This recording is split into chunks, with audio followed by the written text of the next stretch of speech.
Israel ఒక్కసారిగా ఎడతెరిపి లేని దాడులకు పాల్పడుతోంది. ఇవాళ ఒక పక్కన ఇజ్రాయెల్ ప్రధానమంత్రి నెతన్యాహు అమెరికా అధ్యక్షుడు ట్రంప్తో మీటింగ్ ఉంది కాల్పుల విరమణకు సంబంధించిన. హమాస్ ఆల్రెడీ మేము ట్రంప్ మాటలకు ఒప్పుకున్నాం, కాల్పుల విరమణ రెడీ అంది. ఇజ్రాయెల్ ఇవాళ ఆ మాట చెప్పాలి, నెతన్యాహు ట్రంప్ సమక్షంలో చెప్పాలి.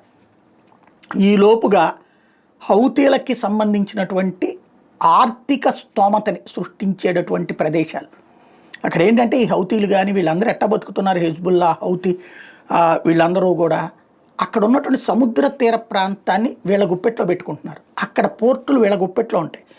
దిగుమతి అయ్యే ప్రతి ఒక్కళ్ళు వీళ్ళకి డబ్బులు చెల్లించుకోవాలి, ఎగుమతి అయ్యే ప్రతి ఒక్కళ్ళు వీళ్ళకి డబ్బులు చెల్లించుకోవాలి. తద్వారా వీళ్ళు ఆర్థికంగా స్థిరత్వం సంపాదిస్తున్నారు.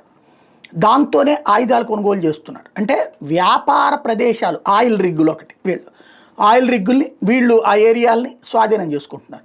అక్కడ ఆయిల్ తీసి అమ్ముతున్నారు. అంటే వీళ్ళు ఏమి తీయరు, ఎవడికో కాంటాక్ట్ ఇస్తారు. వాడు అమ్ముకున్నప్పుడు వీళ్ళకి 80% 70% తీసుకుంటాడు, ఆడికి 30%. పోయేది ఉంది, అడిగి 30 రూపాయలు ఫ్రీగా వస్తున్నప్పుడు.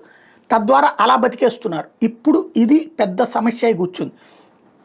దీంతో పెద్ద ఎత్తున ఆ ప్రదేశాల మీద దాడులకి చేసింది ఇజ్రాయెల్. హౌతీ తీవ్రవాదులకి ఉన్నటువంటి అతిపెద్దదైనటువంటి ప్రదేశాన్ని దెబ్బతీసింది. హుదైదా పోర్ట్ మీదన దానికి పేరు కూడా పెట్టింది, ఆపరేషన్ బ్లాక్ ఫ్లాగ్ అని చెప్పేసి.